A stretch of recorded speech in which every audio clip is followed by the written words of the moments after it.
What's up, 360 electricians? Welcome back to my favorite things as electricians. Today, let's talk about what should go in your go bag and what is a go bag. Let's get into the video. So first, what is a go bag? Now, my favorite go bag actually is the Milwaukee bags that you get anytime you buy a set of tools.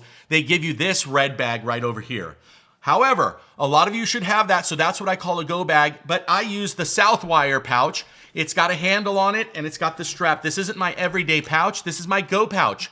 What's the go pouch for? Well, a lot of times I get service calls when I'm not with my service vehicle where all my tools are. I might be at home and my guys are at home, and guess who's gonna go on that emergency service call?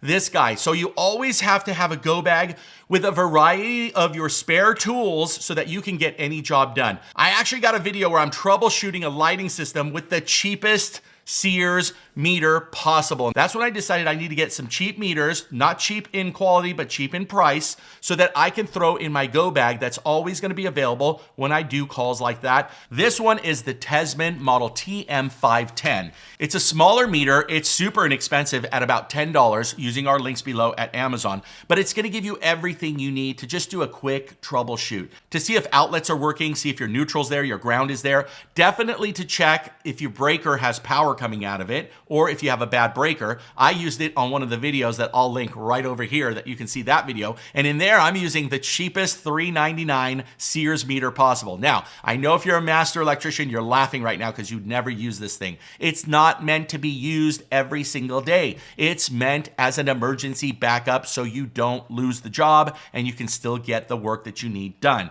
After you analyze stuff, sure, get in there with your other meters and do what you need to do. I'm just telling you what you should go in your cheap go bag. That way you can keep it in your car and have it at all times. Now, the Kaiweets model number KM601, a little bit nicer. It reminds me of an iPhone. It's so funny because it's got that nice plastic shell. It's about the size of an iPhone or a cell phone.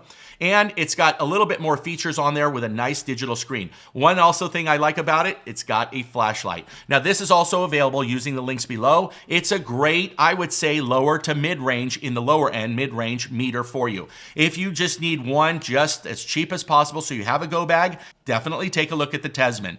If you want something a little bit more fancy, go with the Kaiweets. Hey, I hope this helped. We'll talk a little bit more about what should go into your go bag, like a 10-in-1 screwdriver, maybe one set of alignments and some strippers, all the stuff that you're gonna need to basically troubleshoot, not to complete jobs to the full extent. It's so that it saves your butt and you can still make the sale. I hope you get something out of these videos. Don't forget to check our podcast at the360electrician.com, and we will see you on the next one.